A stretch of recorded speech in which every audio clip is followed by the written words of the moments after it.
to the Big Ten. We had a big discussion last week about the Oregon-Iowa matchup.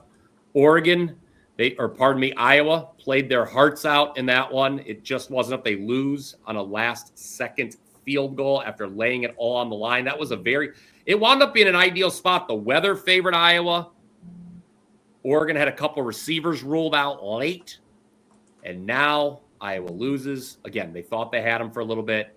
They have to turn around. They have to fly out west and take on USC. Although, ironically enough, the weather, you don't think weather is going to be an issue in Southern California.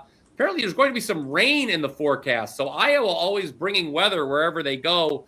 But, Ross, Iowa's got to be careful here because they can't compete in a shootout with this USC offense. Yeah. I listened to Ralph on Wager Talk today break down this game, which I thought he did a magnificent job. And he brought up a couple good points. He brought up the fact that, Iowa, you look at the game against Indiana, who has an explosive offense, and they held them to 20 points at home. Again, last week against Oregon, I think they held their own as well. But Ralph also said when they go on the road, it's not very similar to how they perform at home. And I just think, I said this last week, I'll say it again, Iowa's offensive numbers are improved this year, but they're a little bit when it comes to points per game anyway. But I just think that points per game average that they're showing this year is a little bit askew because they've created a lot of points defensively themselves between creating turnovers and giving their offense a short field to work with, returns for touchdowns, whether it be fumble return, interception return, or punt return. Their special teams continue to shine.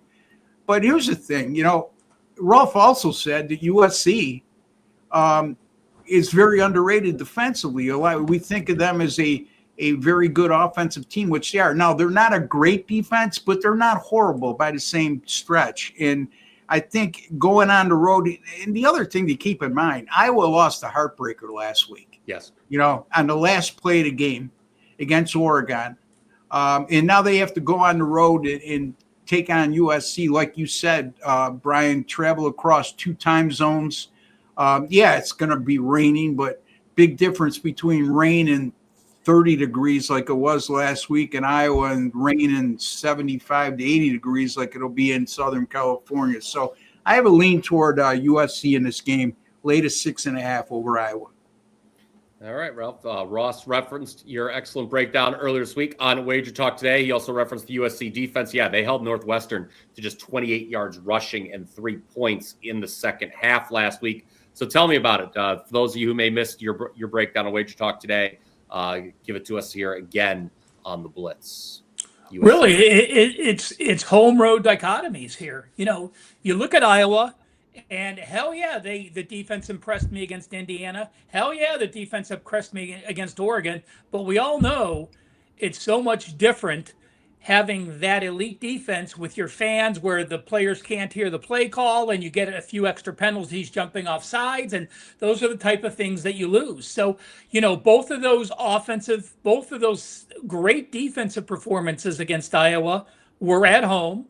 Their other road game at Iowa State, they had 214 yards. Against Rutgers, they put up 38 points, but only had 348 yards against a crappy Rutgers defense. And then they played one good road game, and that was against Wisconsin. On the USC side, the offense is legit. I mean, they are my number 1 ranked offense, and they're also number 1 averaging more than their opponents allow. And if you look at the performance, the Nebraska game, they only put 21 points up, but they still had a 51-yard edge. Northwestern, they end up having a 202-yard edge. Home against Michigan, a 173-yard edge. So home to road, at home, they are outgaining foes by 262 yards per game. On the road, they're outgaining foes by 24 yards per game, a basically 240-yard per game difference in their home road dichotomy. And then you look at the 2 road games they lose. At Illinois, they still had 490 yards. And at Notre Dame, they still had 396 yards. I was wrong on Iowa twice. That was at home. I'm going to stick to my guns. USC pulls away quick because Ross basically said it. Will Iowa offense score enough to keep close, or will USC's defense give up enough to keep it close? I favor that the USC defense will outperform the Iowa offense.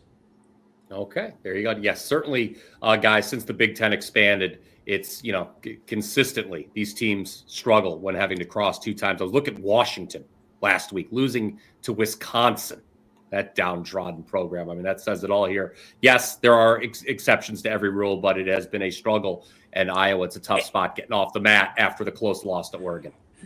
And you did bring it up, Brian. I mean, I actually went in to check my mail, and the headlines on the top were LA and San Francisco torrential rains, historic rains.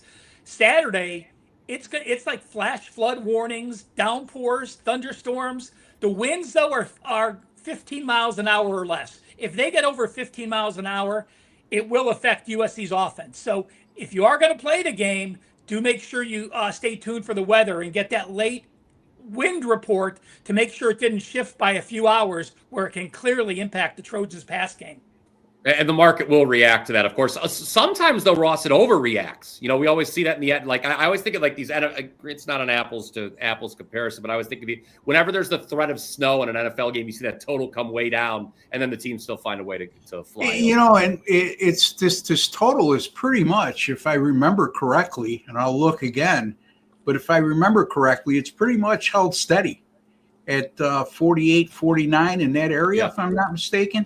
Yeah, so, there's some 48s popping, but pretty much 48.5 across the board. Yeah, I mean, look, if you're going to bet the under, I think that based on the weather reports that you guys reflected on, now's the time to do so. Because if people probably don't look at, a lot of bettors don't look at weather reports till the day of the game, and if that weather forecast for Saturday is similar to what we're seeing now, I fully expect to see some under money here, So, and Ralph makes a great point. I mean, if the wind goes over 15 miles an hour, it favors Iowa too, because Iowa's going to run the ball and they're going to be able, and it takes away a major part of USC's offense, which is their passing game.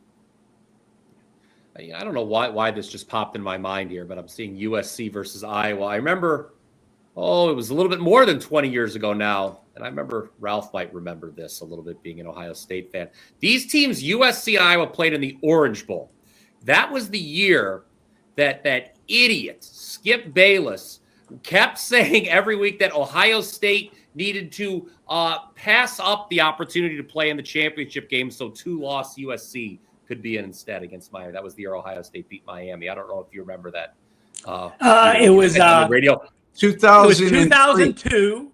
Yes. USC was ranked number 5. Iowa was ranked number 3. USC was a 4.5-point favorite. They won the game. They killed them 38-17. Yeah, I remember USC was a good team, but I remember Skip us that Ohio State should do the quote honorable thing and turn down the opportunity to play for that. Where does this guy come from? All right, that's enough about Iowa and USC, and certainly enough about Skip Bayless.